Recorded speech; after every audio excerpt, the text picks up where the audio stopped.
Okay, welcome everybody. This is the Lyn and Lori webinar for May of 2023. We welcome everyone. Please put your questions into the Q&A. We're not using the chat feature on this right now. We're just using the Q&A because the Q&A lets us actually go through and click through them, whereas the chat just becomes uncontrollable, which is why we're not using chat.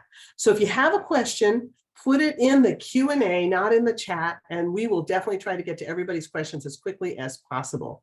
Oh, good. Karen says the chat's disabled, so that's great. All right. Deborah says, Dear Lyn, thank you so much for the priceless information you gifted us with over the years. Could you please address the issue of cueing yourself correctly and keeping the cues simple? I love that. That's a great question. The important word here is keeping the cues simple. Yeah. Basically, if you were a monitor, how would you cue a viewer? And that's how you cue yourself. Like when you're finished with stage one, a monitor will say, there may be other things at the site. Would you like to take the coordinates again? Well, when you finish stage one, you say to yourself, there may be other things at the site. Would I like to take the coordinates again? If the answer is yes, take them again. If the answer is no, go on into stage two. And in stage two, I don't know if you have this in your manual, but page 12 in my manual has a list of all the standard easy cues. And I tell people, hey, print that out, set it up over there in front of you, and you know, if you can't think of a cue on your own, then just look over there, pick one at random and do it. And, but usually the cues that you have are pertinent to what you just found. So you find a color, okay? Red. How red is it? Okay, why is it red? What does that mean? You know, are there any other colors? Things like that. And if you do that, what will happen is you will start getting details that you wouldn't normally get, simply because you know, oh, why is it red? Oh, danger. Ah, you just found out something about the target, you know, but you cued yourself to do it. And just for those, I'm sorry, I was just going to say, for those who are really new to this, cueing is when you give just one word or a little prod to the subconscious mind. So for example, in my classes, and Lyn asked if I have that in page 12 of my manual, it's on page 12 of your manual, and I have created a cue card that the students all get with this, you know, with similar words and cueing things on. And so the cueing is important because it gives a little prod to the subconscious mind just to get things flowing again, you know, and that's what, and we call those cues. And so when we were, for example, in an exercise that Lyn taught me and that I've taught to my students, we'll hold up a picture that you can look at and say, hey, describe this picture without using nouns. And it's amazing how people just get stuck. They're looking right at the picture and they don't even think, for example, of giving the colors. You know, they'll say, like I have a picture of this man holding a platter of meat, and the students might go, greasy, succulent, disgusting, you know, if they're vegans. But then they never think of saying things like brown or white or green. You know? And so it's really funny because they'll pass over all the really easy stuff and be coming up with some of the more difficult words. And so, well, in that example, I just did the same thing, because that list on page 12 of my manual is, you know, when you get stuck, you're not getting anything. Colors, sounds, smells, taste, textures, and so on. I'm sorry, interrupted. Go ahead. No, that's exactly right. So those are cues. Those are what we call cues. And I remember that when I first started learning CRV, sometimes words that now seem so normal and basic to me, back then I didn't know what they meant, like feedback. Lyn would say, well, when somebody sees their feedback, and I'd be thinking, what does feedback mean? I didn't know what it meant in the context of controlled remote viewing. And the feedback is when you get to see what you've been remote viewing. Like if it's a picture in an envelope that, somebody pulls out the picture and hands it to you, that's your feedback. And you get to look at it and go, oh, this is what I was remote viewing. And so sometimes those basic words, those of us who've been in the field for a long time now, we forget, that people might not know what we mean. So the teacher in me always goes back to, oh, make sure that you explain it for anybody who's brand new. But anyway, so yeah, so we've got people from everywhere calling in here. Saw one from Chile. Yeah. Yeah, welcome, guys. And Arnaldo in Chile asked, what do you think about starting training with outbounding exercises before learning the structure of CRV? Some viewers recommend it. Will it add to the process or complicate things? I'd love to hear your response to this one, Lynn. I say my opinion is that it complicates things because you're getting into the habit of working without structure. Learn the structure. And then I tell people, as you're learning the structure, you learn stage 1 and somebody gives you a target, do stage 1 and quit. Just get the gestalts because that gives you viewing practice and also structure practice. Then when you get into stage 2, do stage 1 and 2 and quit. And if you do that, then you're learning structure along with learning viewing. And in my opinion, if you start going off into unstructured, you're going to make habits of being unstructured. No, learn the structure. It's worth it. Yeah, before, when I was waiting to take the class, because I met Lynn in November and I couldn't take the class till April. And so, those months seemed interminable because I was so excited and I couldn't wait to take them. And so my then husband, Albert, he said, well, I think I want to try remote viewing. I'm going to lie down on the bed and I want you to grab a notebook and you take notes and you be my monitor. We really didn't know anything about remote viewing at all. I mean, and there were no books out hardly then either. Mindtrek, I think, and Dave Morehouse's book were the only books that I could find.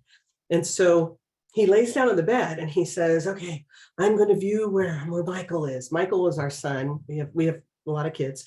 So he's like, I'm going to see where Michael is. He said, I see Michael sitting in front of a computer and he's looking nervously over his shoulder.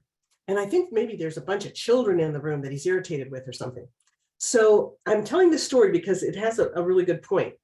So I immediately send an email to Michael saying, hey, at Thursday on this date at this time, Daddy remote viewed you and you were sitting in front of a computer looking over your shoulder nervously.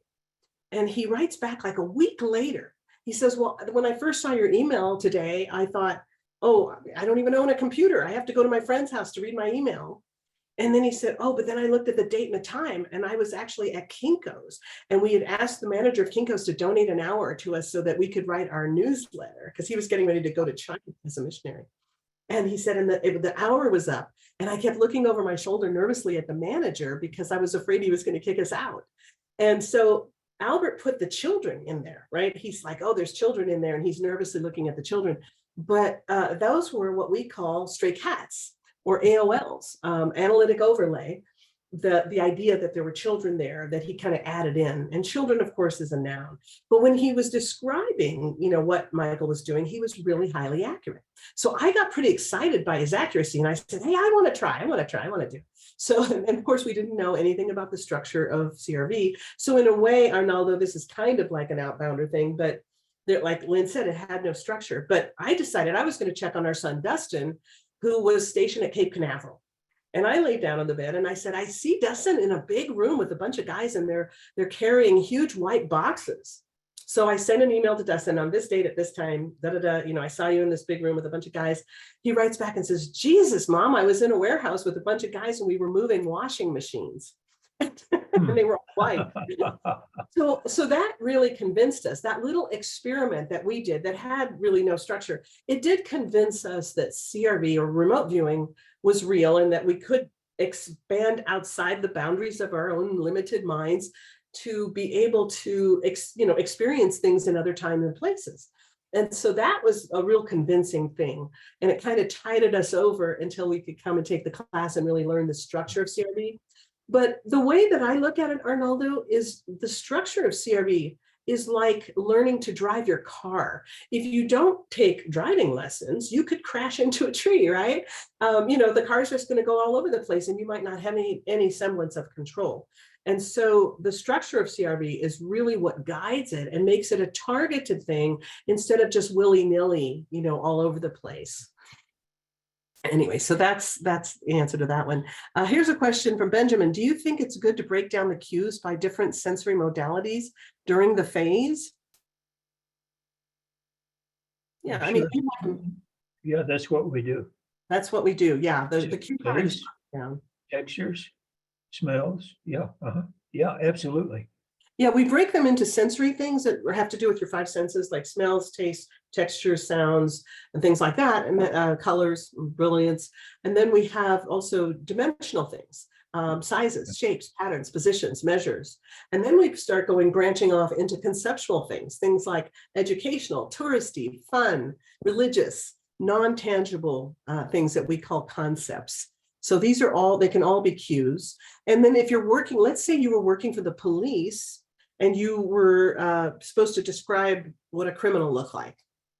Then you have neutral human cues like hair color, eye color, build, weight, height, gender, those kinds of things. So yeah, then we have ideogram question. Do the ideograms I create have to be made with one pen stroke, or can they be like a petroglyph symbol? You take this one, Lynn. Oh, you want me to take it? Yeah. Yeah. There are three types of ideograms. One is what's called a simple ideogram, and that's pen makes one stroke. Okay. There is also a compound ideogram where the pen makes a stroke, but right in the middle, it changes from one gestalt to the other. So you may have water as a simple one. You may have land as a simple one. And then you get an ideogram and you get water, land. Oh, that's a compound ideogram. It has two or more gestalts in it. Then this is just like a language, okay? You have complex ideograms where you do one ideogram and it's either simple or compound.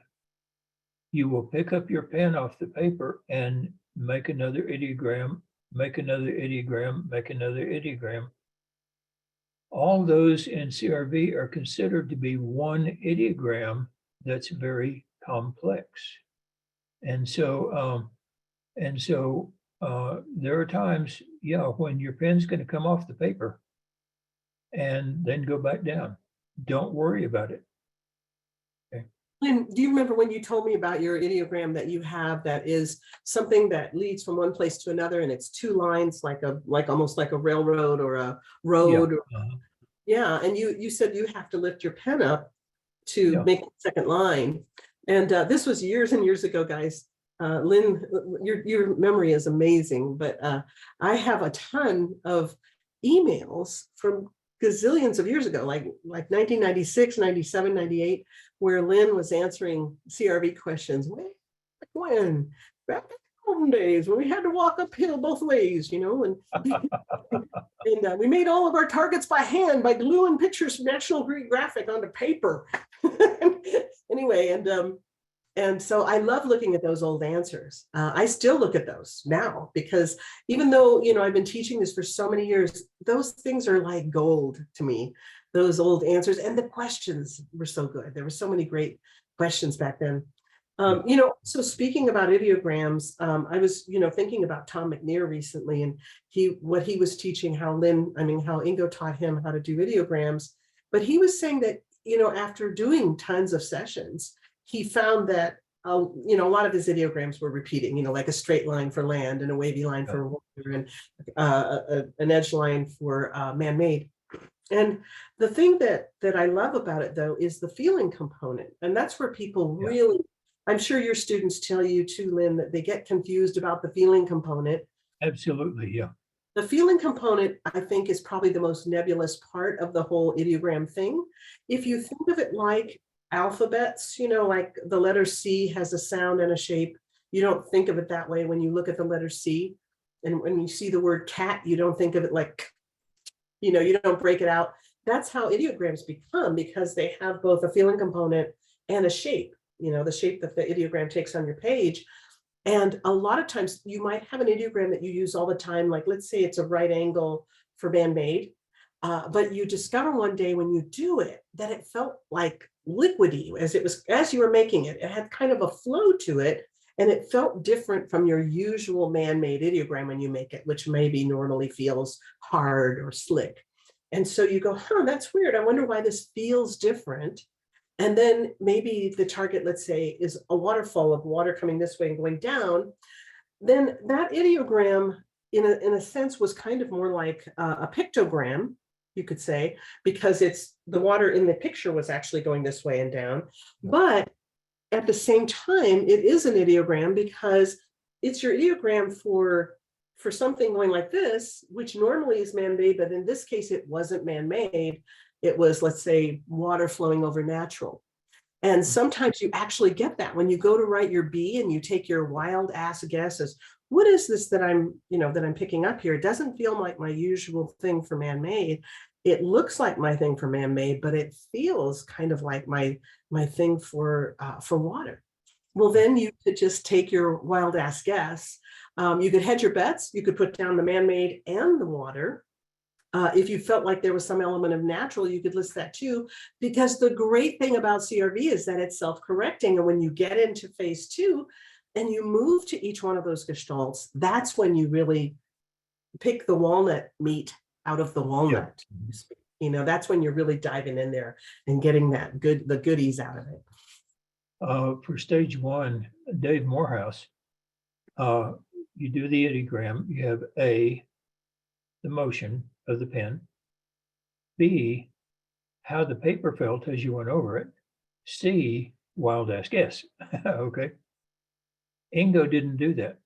And I always wondered why. And one day it dawned on me when I realized that I have like about 10 or 15 different ideograms for different gestalts, and all of them have the same shape, a straight line. It dawned on me that Ingo put A, shape, and feel because you can't separate the two. Mm-hmm. Okay. Straight line hard, land. Straight line soft, ice. Straight line something else, you know, frozen or something like that. And because you can't separate the two. In Ingo's mind, you couldn't separate the shape and the feel, because a single line or any shape with a different feel is a different ideogram. And yeah, Dave had broken it into 3, A, B, and C. Ooh. And I had always wondered why Ingo didn't. And one day I realized, because the shape and the feel are one ideogram. Yeah.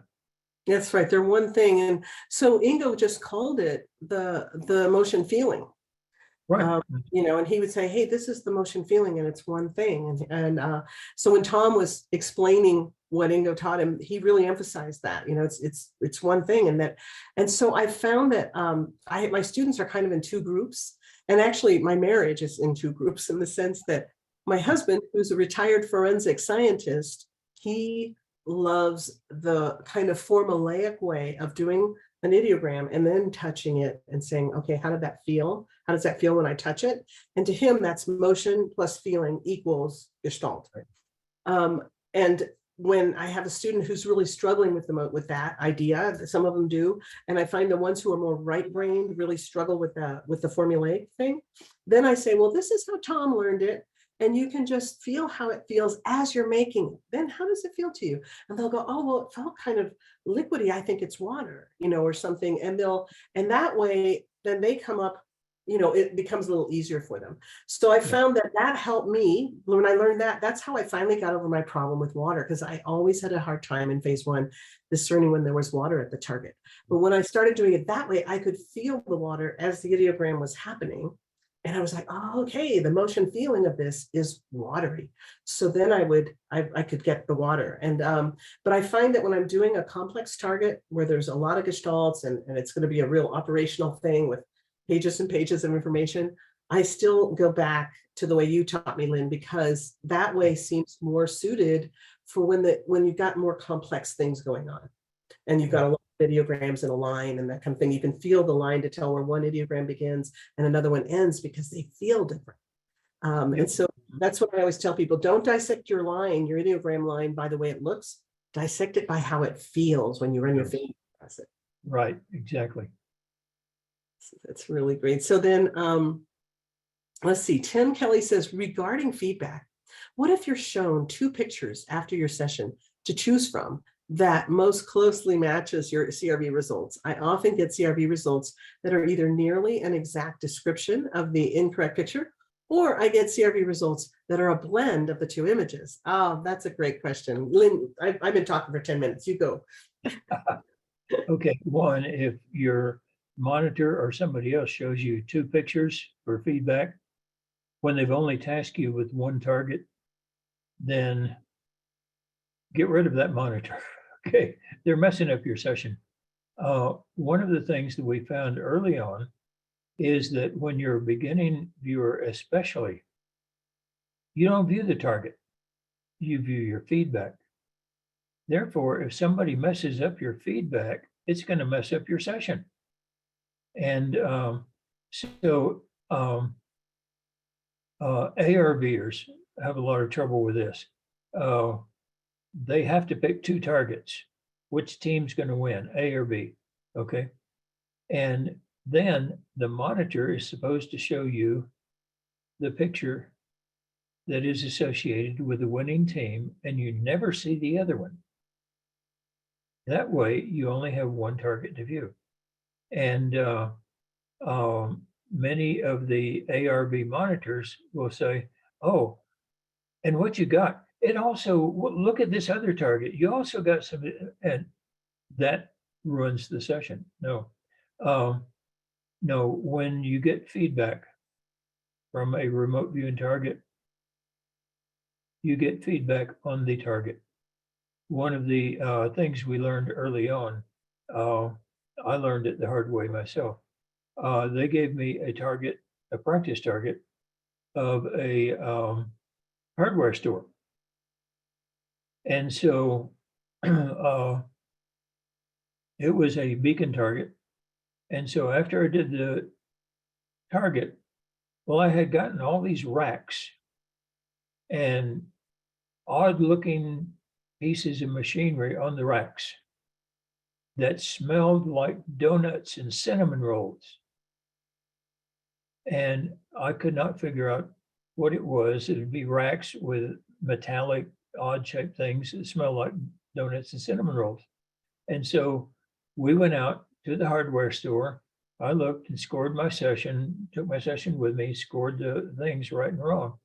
And I said, but there's no cinnamon rolls, there's no things. They said, well, don't worry about it. Everybody makes mistakes and all that. So heading back to the office, we stopped at a donut shop. Walked in, and there was the smell of donuts and cinnamon rolls and all that. And that stopping at the donut shop eluded a session I had already done. Yeah. So, yeah. That's really cool, because we have been talking so much about this in my classes lately. We've been talking about retrocausality. Oh, yeah.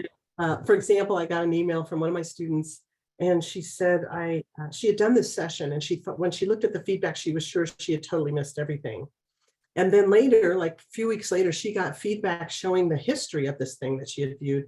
And it was all like, it all had to do with being in Arctic ice and water, and everything she got had to do with ice and the Arctic and everything. And so she was like, oh my gosh, am I trying to make it fit? Or, does this really have something to do with it? And I said, well, just the fact that you saw the article probably fed back into your session, caused you to get all that stuff. And she was like, I should have thought of retrocausality. I should have thought of that, but it's so interesting how now in physics, a lot of things that we've been talking for 30, 40 years is coming to prove that retrocausality does indeed exist. The future often creates the past. I love telling everybody your stories, Lynn, which I think are in your book. If I remember correctly, I think they're in your book, that the story about how you found your house and bought it. And yes, the 7 cents. Advertise. Yeah. Advertise. That is the best remote viewing book out there. As far as like, you want to read something really good, Lynn's book is a page turner. I love your book, Lynn. And I'm kind of proud because I was there.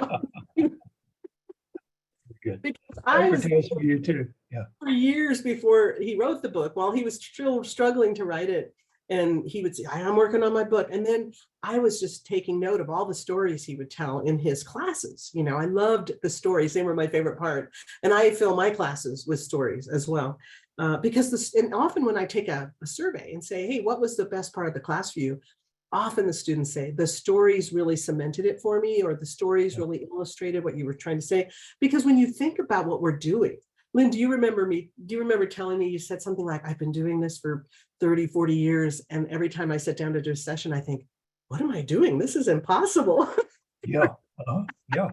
and it really encourages people when I tell them that, because, everybody feels that insecurity.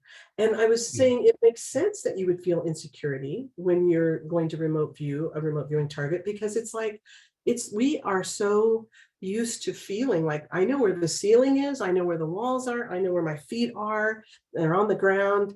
And that lets my body feel, and my conscious mind feel secure, because I know where I am in space and time. And it's when you lose where you are in space and time that you probably have Alzheimer's. But anyway, so when you know where you are, you feel comfortable. But imagine suddenly throwing yourself into a dark environment where you can't see your hand in front of your face, your feet are dangling in midair, and you have no idea, you're just floating in space. That's pretty terrifying. So it's natural that viewers feel insecure. And lately in my classes, some of the more advanced classes, we're getting into some interesting elements of personal development that tie really closely into CRV. And everybody's like, wow, this is amazing. It's helping me so much in my life. I had one guy write me from Australia, and he said he's taken all my courses now. He said, I've never finished a course in my life till now. And he said that it gets more and more interesting every day. And he said, I never knew why I was taking CRV. He said, all I can say is that it's helped me really understand a lot of things about my past and about myself. And that was so rewarding to read that, because a lot of people are like, why am I doing, what is this all about? Anyways. One of the things that, beginning CRVers will start telling you the amazing things that this is changing my life, and those stories of it changing their life tend to just sort of drop off as they get used to their life being changed. But you get up into the advanced level and listen, you have direct contact with your subconscious mind, and your subconscious mind has direct contact with everything in time and space. Oh, listen, the changes are always better, and they're always just fantastically amazing. It's amazing. Yeah. There's some really good questions here. One is, Lynn, Rhonda just wrote, and she was saying that she's mostly blind. And she said she has to get a sighted person to tell her if the elements of the target photos, so she can score her photos. And as I seem to remember you telling me that years ago you had a blind student. Yes. Can you tell us a little bit about that? Because I've gotten now about 5 letters in the last few months from blind people wanting to take CRV. Yeah. Well, this one, she was newly blind. She had an accident and was blinded, and she was not accustomed to being blind.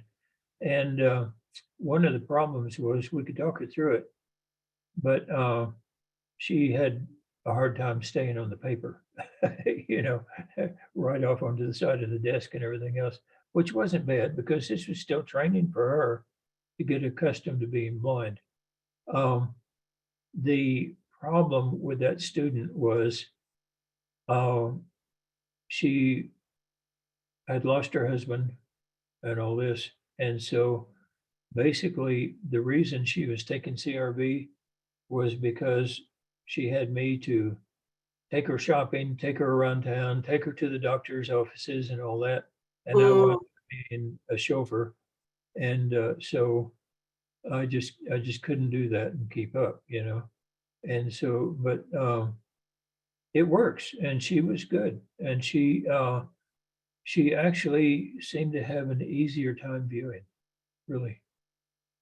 Yeah, it's so I've been encouraging the people who write and are blind, because I think there are ways that you can do it. It wouldn't be as easy, for sure. But Rhonda, I think you wrote me, I'm pretty sure you wrote, if you're who I'm thinking you are, you wrote me and you said you were sighted at one time, and that you still have some like shadows and shapes and things that you can see. Is that, if I'm remembering correctly? But I know that with ideograms, if you think about, for example, the miracle worker with Helen Keller, when she was, you know, Annie Sullivan would put the letters in her hand and she could feel that.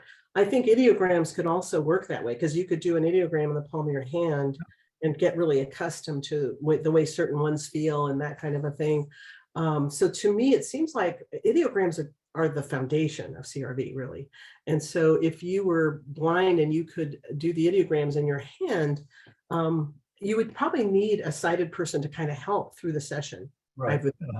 But I think you could still very much do CRV. And ideograms are the basic thing of CRV, because that's your subconscious talking to your body and you using the body to understand what the subconscious says. That's the basis of CRV. It really is a martial art. It really is. You know, take me to Las Vegas. I'll sit at the roulette wheel and rest my hand on the rail of the table.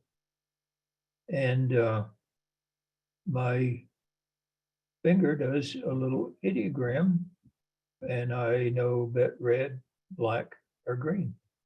And somebody asked, what does your ideogram for drugs look like? Drugs are a noun. Okay. I have a gestalt for something is illegal.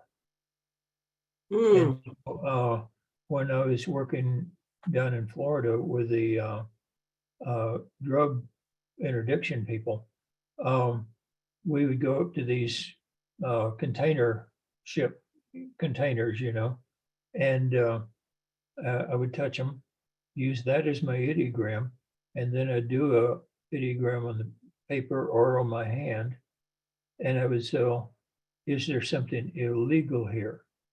And a couple of times, usually they found drugs. A couple of times they found diamonds or some gold coins, something like that, you know.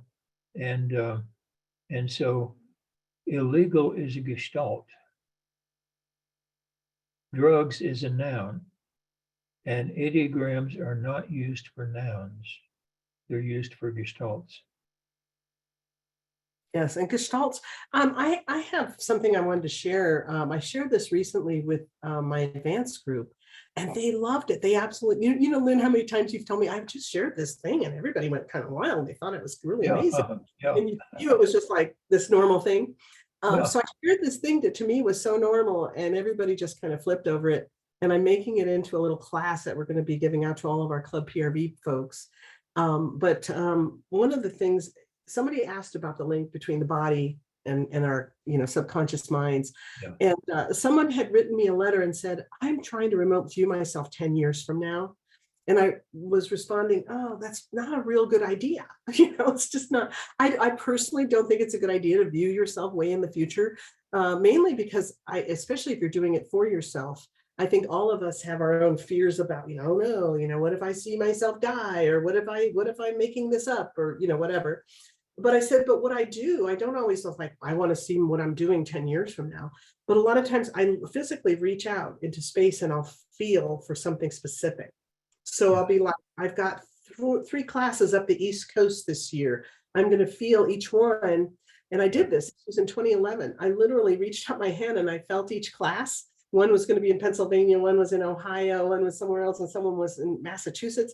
And I could tell which class I was going to have a problem with, but it was the gestalt of a problem. It wasn't like a specific thing. It was like, oh, this one's going to be a little bit of a problem. And then I kind of sensed the gestalt of someone particularly who was a bit difficult in the classroom, like the kind of person who wants to take over the class every 5 minutes and, wants to expound on everything you mentioned. And so I kind of knew that was happening, and I was prepared for it when I got there because I had felt it. But I literally, it's not a CRV thing, folks. This is not CRV. Literally, it's something I do that takes me like 2 seconds. And I just kind of use my body and I reach out into a space where this is what I'm feeling for. And I like to think of time kind of like a bubble that we're moving through. And so there's time is in all directions around us. And you can literally kind of reach out and grab things. And the other day I was reaching out to see if the plane I was on was going to land safely. I didn't even do it on purpose. I just kind of mentally like, oh, how's the landing going to go? And instead I reached out and I grabbed where I was standing on my front porch of this house that I'm in right now, which the front porch hasn't been built yet. And I could sense that in about 8 weeks, that porch is going to be there.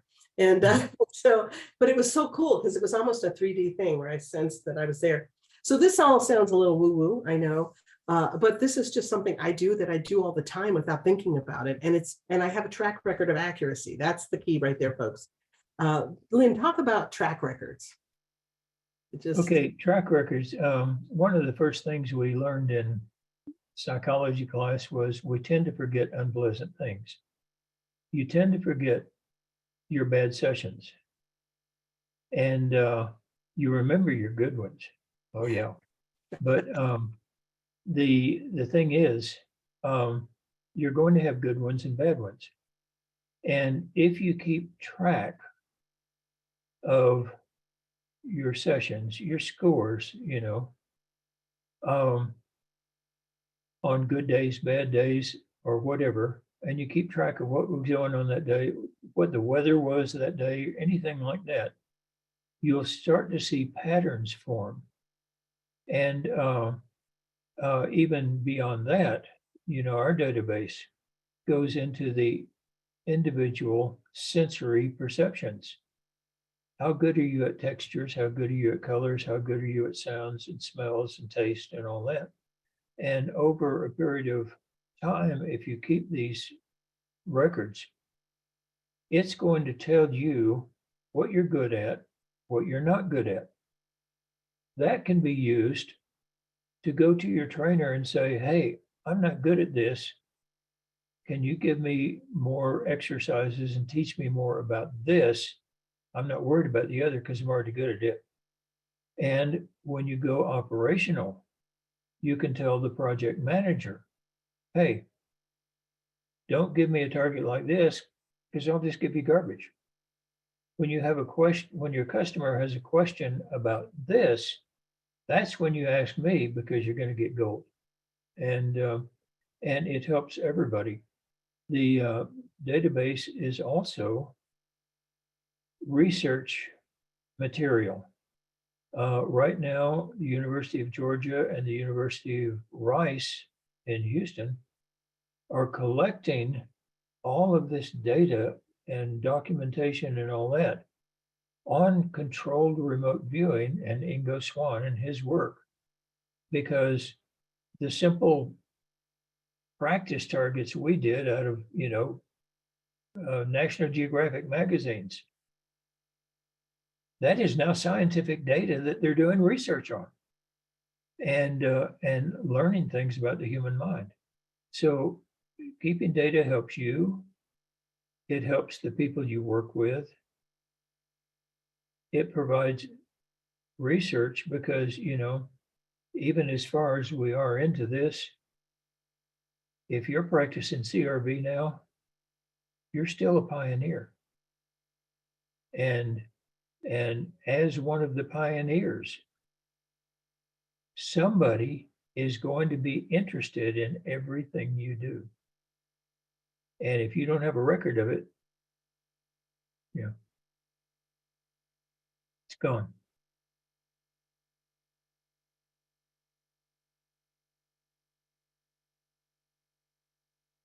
That's great, Lynn. That's really good information. Yep.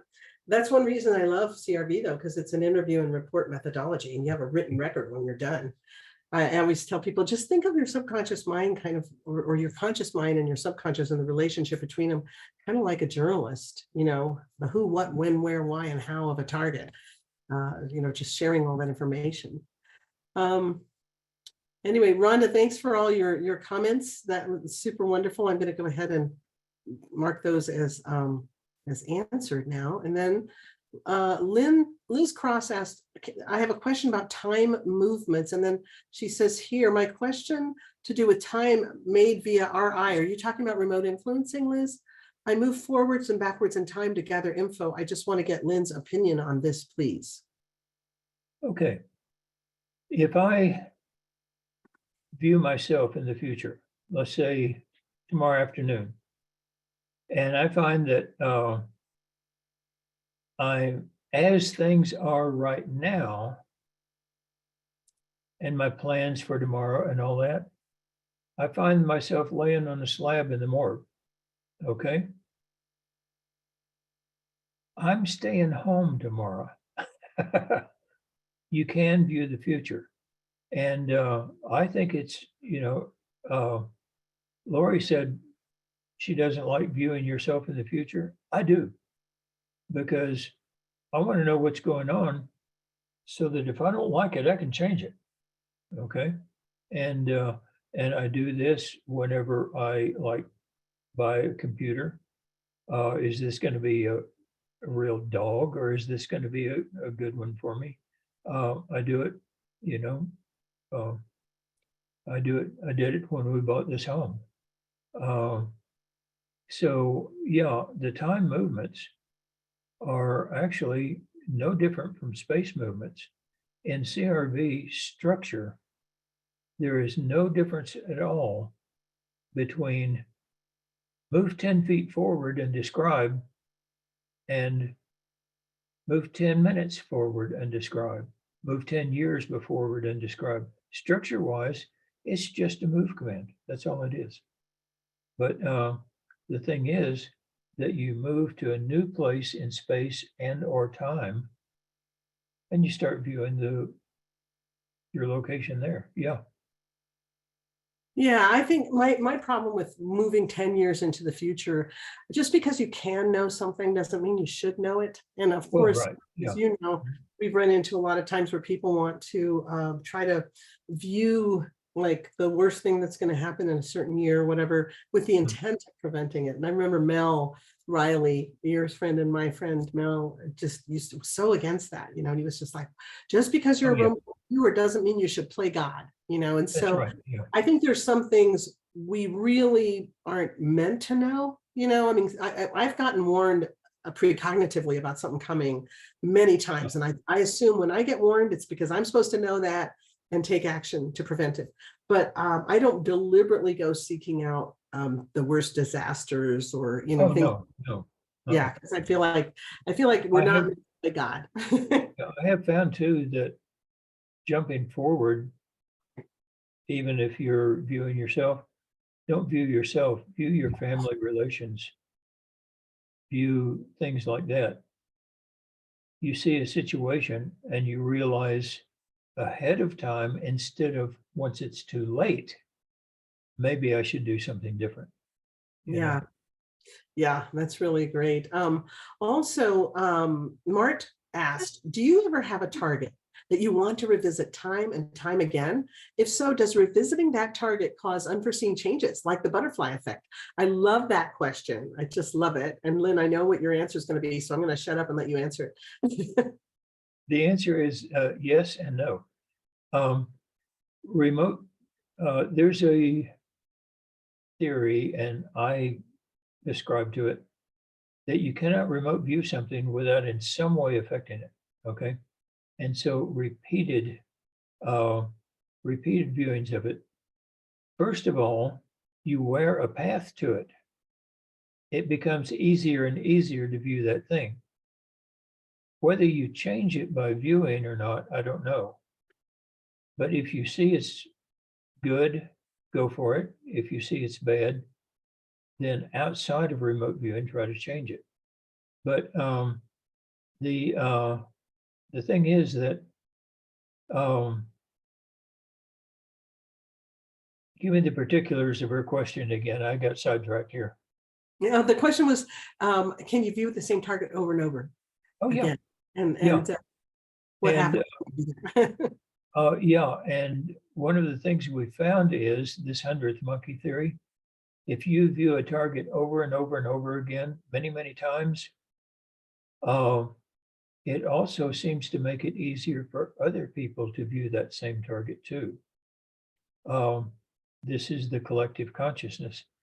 But like in medical applications, you're wanting to teach someone to heal themselves.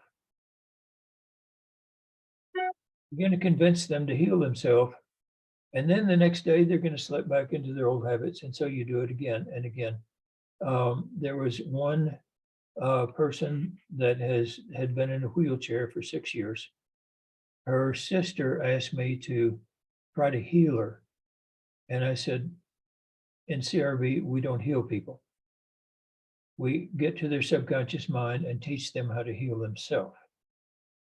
And on this one woman, I had done a good 200 sessions convincing her, heal yourself at the subconscious level. I got a call one day from the sister, and the sister said, my sister is moving her legs now. I said, great. I got feedback. And so I continued, and I got a call some 3 months later. My sister got up out of her wheelchair, and her leg muscles are pretty well atrophied, so she's very weak, but she is up and can walk with a cane. And this is after being in a wheelchair for 6 years. And so I said, fantastic. I'll keep working a little while longer, but now then it's up to her. And in that one medical application, I did over 360 sessions on that one severed nerve that the woman had in her back. And so, yeah, you can do that over and over and over again. Pretty soon it got to where one of the sessions would be 5 minutes long.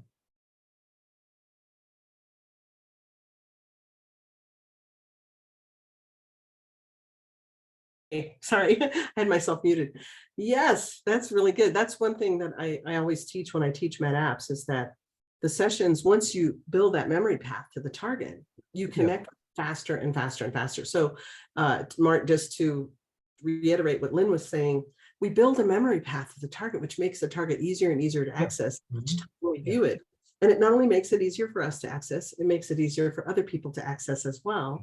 And I know that there was a target that Mel Riley and I worked on that we worked on separately. We didn't know the other one was working on it. But once we compared notes, we discovered we had had the same exact experience. And after that, every time I talked to Mel, he'd say, yeah, have you come back to that target yet? I think we should do that target again, and see if the same thing happens again. And we were both very intrigued with that target. So that's kind of funny. Let me add in one more thing that's very important, actually, about time movements and predicting the future and viewing the future. And that is, how a weatherman will say, this week, here's the projected temperatures and weather. The next day, he'll say, well, there's an update to this because things have changed. I'll go ahead and do this for those who haven't seen it yet. The analogy of the criminal at Joe's Bar and Grill. The police come and they ask you, where will the criminal be at 9 o'clock tonight? You do your session, you say, he'll be at Joe's Bar and Grill eating dinner. So at 8:30, they come up, hide in the bushes.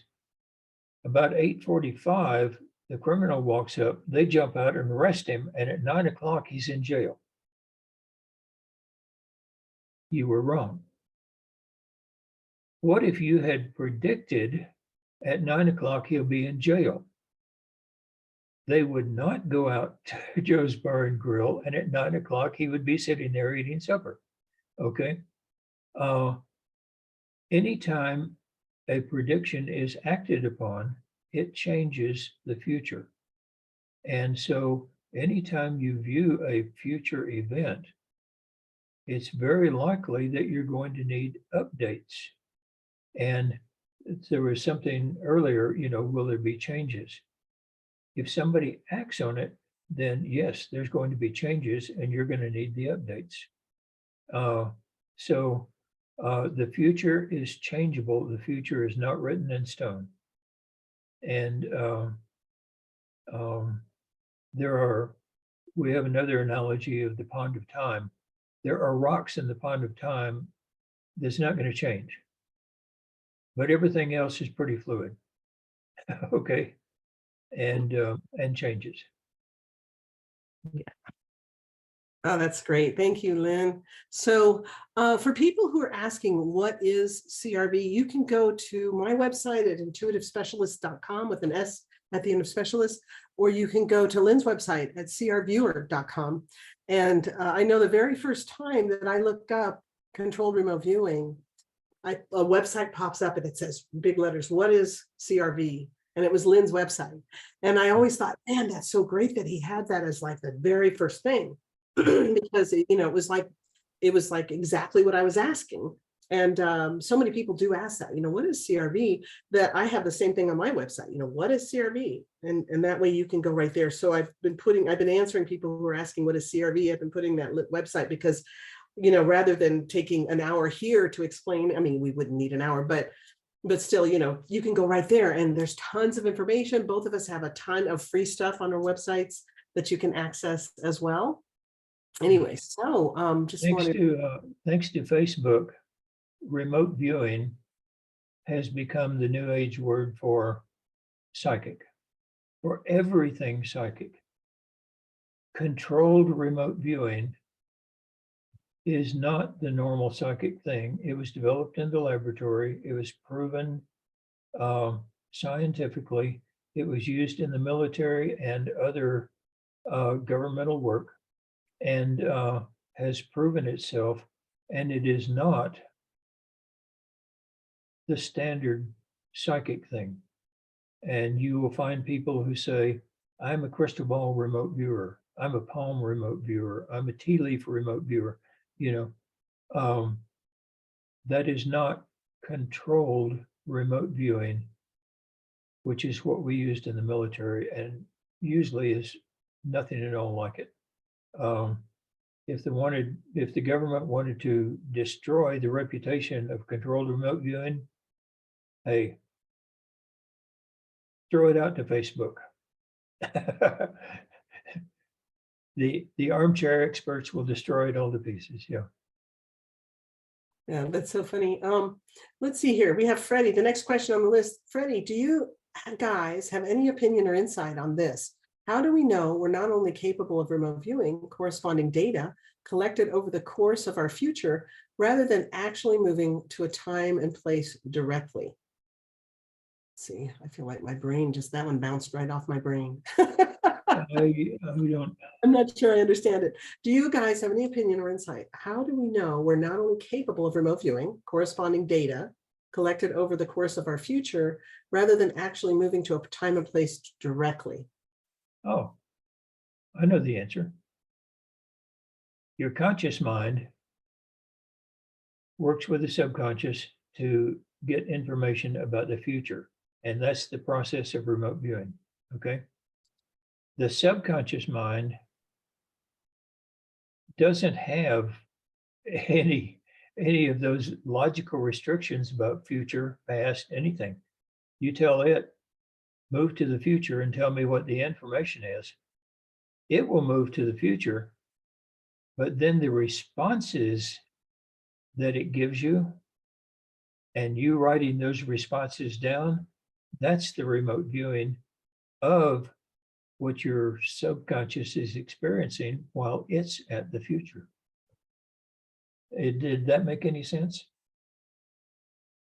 Yeah, I think so.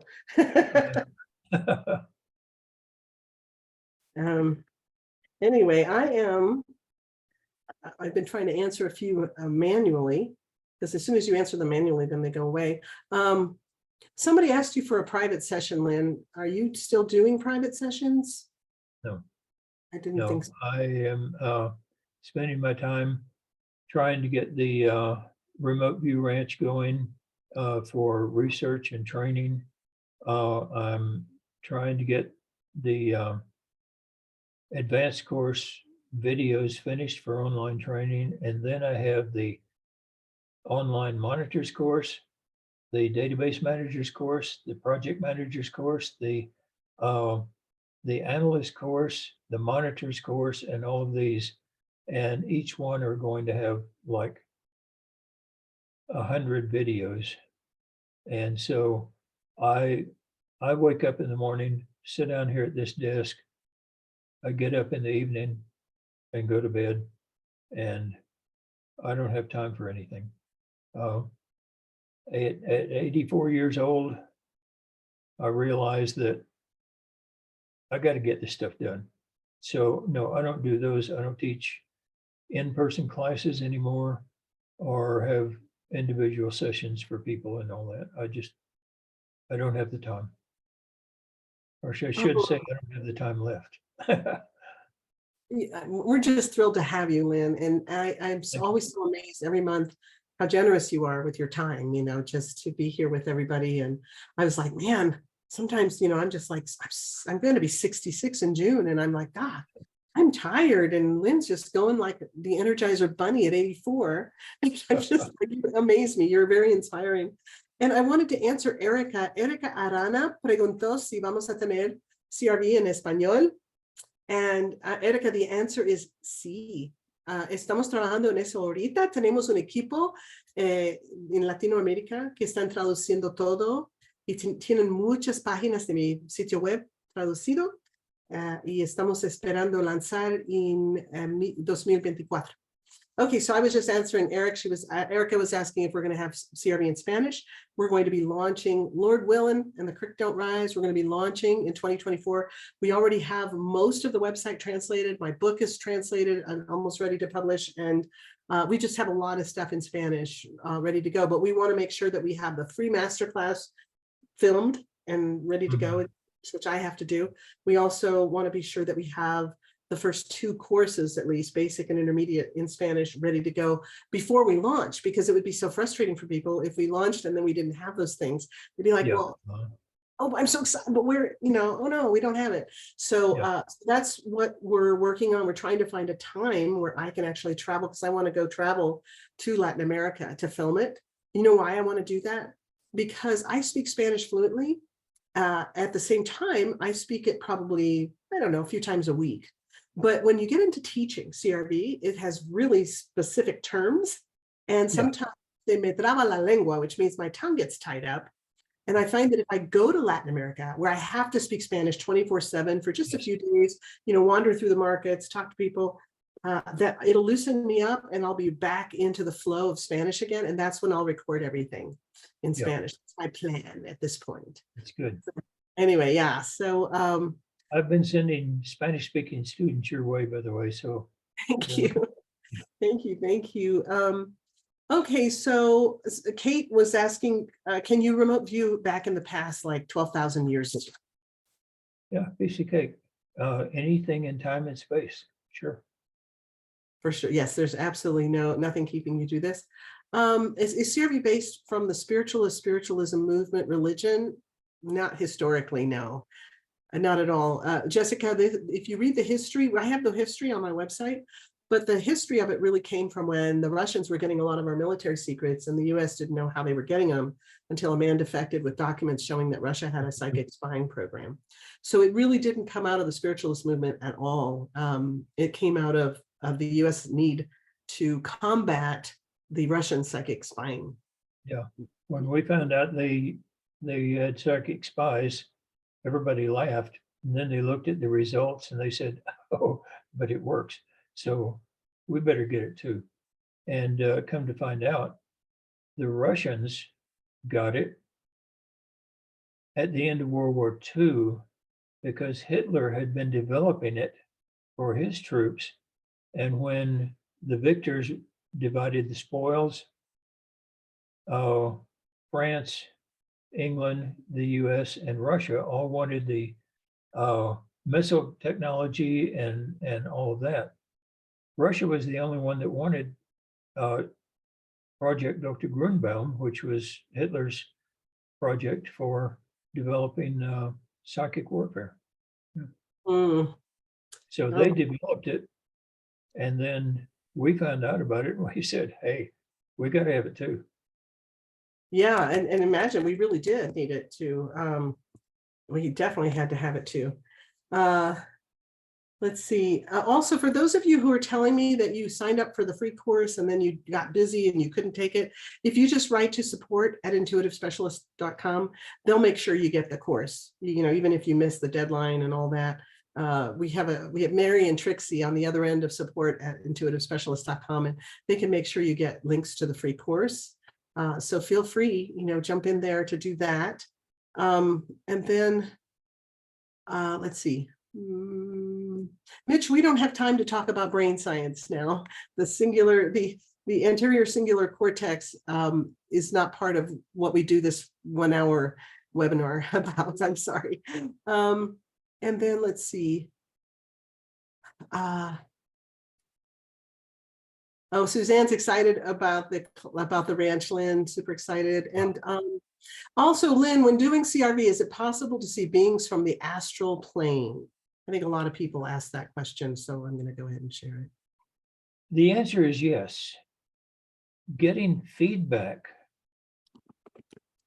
that's the problem, okay? You can even view targets that only exist in somebody's mind. Somebody has a fantasy about some building they're going to build. Yeah, you can draw the floor plans of that building using CRV, but there won't be a building yet. And in fact, there may never be that building, and yet you have successfully viewed it. And if there's never that building, then you'll never get feedback, so you'll never know whether you did well or not. Yeah, it's all in the track record and feedback. That's very, very important, because otherwise you can fall into self-delusion. And that's something that I've always loved about what Lynn taught me and what I teach my students is we don't want to delude ourselves. Like, I viewed the grays on the planet Zircon and it was like amazing. Because the thing about it, there may be grays on the planet Zircon, and maybe you did view them. But if you don't have a track record of history of accurate viewing, then you could just be making stuff up. And your guess is as good as mine, and we could all fall into self-delusion. So in order to bring integrity to this as a true science, we need to have solid proof of what we're doing that's provable, that we can actually say, hey, look, I said that there's a man-made that's red, and here's a photo of what I was looking at that I didn't have any clue, and it's a red car. You know what I mean? You have to have that. And a lot of times I remember. And I did that 100 times. Yeah, exactly. And I did that 100 times. Now then, when I say there's a red car, hey, put some faith in it. Yeah. Mm-hmm. I have a funny story to tell you, Lynn, that you're going to laugh because Albert. But my son Dustin goes, Dad asked me for a target the other day, and I went and I tore a picture out of a magazine and glued it on a piece of paper and handed it to him in an envelope. And he took the envelope, went, it's a red car. Come on, get me something I can really sink my teeth into. And he goes, and it was a red car. And I was like, Dad, I don't know how to pick remote viewing targets. Oh, and okay, so Lynn, we have reached the end of our hour, but I'm hearing from my staff that you and I both need to mention, because Lyn and I are teachers, guys. We're not salespeople. And so we spent the whole hour just sharing and answering your questions. But both of us have a sale going on right now. Lyn's ends tomorrow. And Lyn, could you tell them you're giving $200 off on your video course? Is that correct? Yeah. Kajabi, the educational platform that the course is on, was supposed to have cut it off. It's the holiday discount. They were supposed to have cut it off on New Year's Day. They didn't. And so it's still going. And so I put out a notice, just for anybody who wants to go ahead and sign up. Probably tomorrow evening, I will go ahead, break into Kajabi and make the change myself. Change it back, but right now it's a $200 discount for the CRV course and $70 discount for the ARV course. That's great. You have a yes, we have a sale going on too, thanks to Pavel and Mary, who took it upon themselves to make a sale to create a sale. They're like, hey, Lori, we're making a sale and today is the last day of a 5-day sale. I was like, really? We have a sale going on. And so we have a sale going on as well. And it's my 6-week basic CRV course, video course, and it's $300 off, Pavel said. So it's normally $997. It's on sale right now for $697. And it's the sale ends at midnight tonight. And so I guess I should put links. I think they're both on our website, right? What's the link to yours, Lyn? So I can put it in here. Go to CRVIEWER, CR Viewer. Well, people, where can I put it? People will see it. If the chat's disabled, nobody can see it, right? Right. Can you put things into the question and answer? I guess I can. I'm going to type an answer. Okay. Steve said, what are the links to the website? So I'll type it there. Can you guys all see each other's answers? So Lyn's is, say it again, Lyn, for me. I'll type it in here. CRV. IEWER, crviewer.com. And that will take them if you want to look at the ranch, it's Remote View Ranch, all one word, remoteviewranch.com. But crviewer.com isn't your sale though, is it? It's not. No. That's I want the link down on the bottom of the page. It leads you to the online training. Okay, so if you go to crviewer.com, I'm putting it under Steve's question, if you guys can all see that, then you'll be able to get to Lyn's sale by going to the bottom of the page, and then under Steve's, Steve's thing's gone now. So I'm going to put it under Paul's. Paul says, these are fantastic Q&As. Under Paul's thing, which is the last question, I'm going to put my website, which is https://intuitivespecialists.com. And that's where the free class is, guys. So there's a free class there. And then you'll also, Pavel, is that how they get to the sale too? I think so. Yeah, it's at the top of the page. When you go to the homepage, you'll see the sale right at the top of the page. It's a banner and you can click at it. It has a little clock ticking away. And that's when, and that's the thing is my staff does all this, guys. I am so retarded. I do not do any of this stuff. She's got a staff. I do. I have a team, a wonderful team. Thank you guys. I'm super blessed that I have that team. Yeah, on mine, go to my website, crviewer.com. If you go to Kajabi, listen, you are opening your computer up for sales notices and advertising and ads and spam and go to my website. It'll lead you straight to it. Yeah. That's really good. Okay, wonderful. And then, oh yeah, and Srinivas, I hope I didn't butcher your name. Srinivas put a link, https crviewer.com/mykajabi.com or something. It's there. And so if you guys can see that. And then Julie says, will you both be offering classes at the ranch? Julie, Lord willing and the creek don't rise. I would love that. Lyn would love that. That's our vision and goal. We would love to be able to both be offering classes at the ranch in person. Does everybody miss doing in-person stuff? Yes. We've been thinking about doing. I miss it too. Yeah. The ranch is so much easier to get to than Lori's place. Yes. And I am highly protected in my mountain lair. Yeah, it is much easier to get to. And also, guys, we've been talking, just like my staff and I have been talking about doing something up in person, because everybody misses it. And also, we used to offer a once a year summit every year, and 2019 was the last year we had a summit. And I'm missing it. I'm missing getting to mix with people in person. So we're looking at that kind of thing. And if you have any opinion and you'd like to say, hey, I'd love it if you did XYZ, then just go ahead and let us know. Write to us. If you want to write to Lyn, do you want people to write you, Lyn, or would you prefer they don't email you because you have too many emails? No, I have so many emails that more doesn't matter anyway. Yeah. Okay. I try to get them. I try to always get them answered, but it takes a while. And that is LYNBUCHANAN, Lyn Buchanan at beyondbb.com. Yes, so that's Lyn's address. You can write to me at either support@intuitivespecialist.com or Lori@intuitivespecialist.com. So yeah, and you can reach me through my website too. There's a thing down on the bottom, email, Okay, and Mary just posted the link to the special offer. Kira Toyas, hi Kira, it's so good to see you. And and then Lyn, if someone signs up for your paid class, how long do they have access to it? Permanently.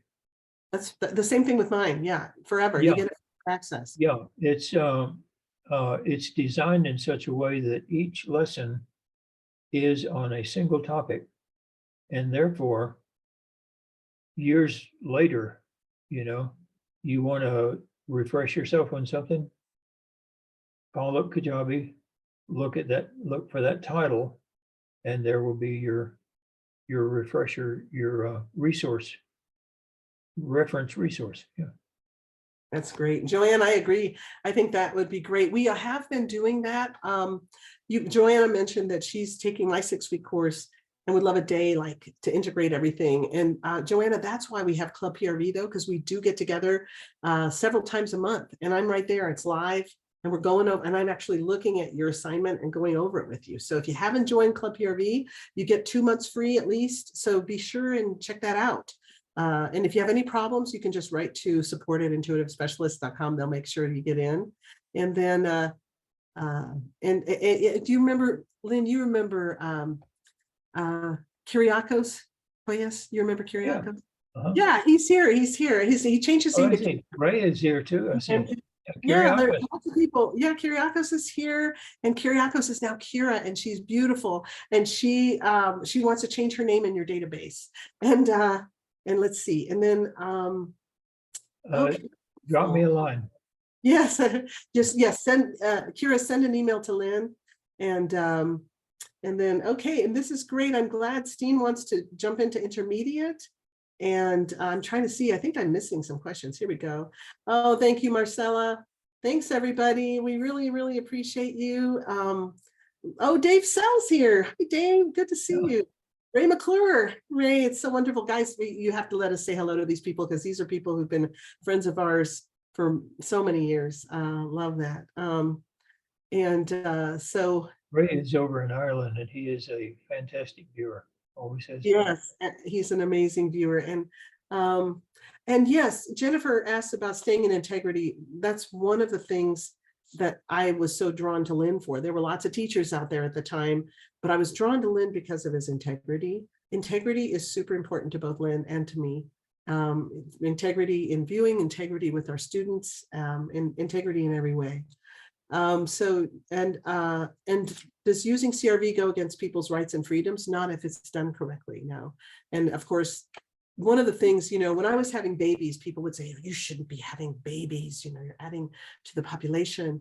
And I was like, yeah, but a lot of times we're in negative population growth. I'm trying to contribute to the good people of the world and doing my part. Well, I think it's the same thing when it comes to why are you teaching CRV when it can be used for evil? Well, lots of things can be used for evil, and you can bet people are using things for evil. So if we don't have good people using them, there's no balance. So Lynn and I, of course, firmly believe that what we're doing is what we're called to do, that we were born to do this. That's what I personally think. Yeah, I've had so many ministers and all that say, you're psychic, you're going to hell, and all that. Listen, if God gives you a gift and you don't use it to help people, to me, that's the sin. Jesus even said, you have a talent and you hide it under a bush. No. Yes, that's exactly right. When you have a gift, you should use it. And I feel like our gift is teaching. Like, I know that's my gift. My gift is teaching, and I love to It's teach. my joy. It's my joy. It's my joy too. I remember when I was trying to learn to teach, and I would come with you, and Linda would go, the only way you're going to get a chance to teach is if you tie that man up and put him in a closet. She said, he loves to teach. I love to teach. Yeah. I do too. I love to teach. And so no, so Claire, there's no resources. So if you took the basic 3-day course that's live, my 3-day course, you are part of Club PRV, there is no limit. You can retake that course till Jesus comes back. And if it's the video course, you have unlimited access. And if you're not in Club PRV, you have unlimited retakes for 2 years. So that's the answer to Claire's question really quickly. And okay, so I think that's it. Thanks, guys. This is wonderful. I'm super glad that we got to share all this. I wish I could somehow print this out. Is there any way, Mary and Pavel, to print out the chat? I don't know. Thank you, Dave. I didn't know that. What did Dave say? What did I miss? I wrote to Ingo. Ingo's secretary wrote back and said, go to Lyn. Oh, that's so encouraging. Oh my gosh, we need that put in gold. Dave, could you have that pressed into gold? Anyway, yeah, guys. I'm copying that. Yeah, I know. I would really love to somehow. I don't know how to do it. I don't know how to print it, but I really want all these questions. Anyway, guys. I was amazed when Jeffrey Mishlove was asked, who was your favorite interview of all time? And he said, Lyn Buchanan. And I thought, what? I love it. And Jeffrey's so sweet. That's wonderful. That is wonderful. Okay, thanks, Dave, for sharing that. That is wonderful. We love you guys all. And somebody wrote the other day, Lyn, and said, seeing your and Lyn's friendship really lifts my heart and gives me encouragement and all that. So sometimes, we're helping people in ways we don't have any clue, so that's great. We've been friends now since 1996. That's a long time. You're getting old. Man. I know. Look at all this gray hair. You're really old. Thanks, guys. We love you all very much. We'll be back again next month. On what day, Lyn? What day are we going to do this again? We're doing this, it's a Tuesday, just like this is a Tuesday. I have us down for June 6th, Tuesday, June 6th, at same time. 6th. Yep. June 6th. Come back, guys. We'll see you June 6th. We love you. And again, guys, all the discounts are on the websites. So if you're looking to take a course and you are interested, go onto the websites, intuitivespecialist.com, crviewer.com. We'll see you soon. Bye-bye, everybody. Bye-bye.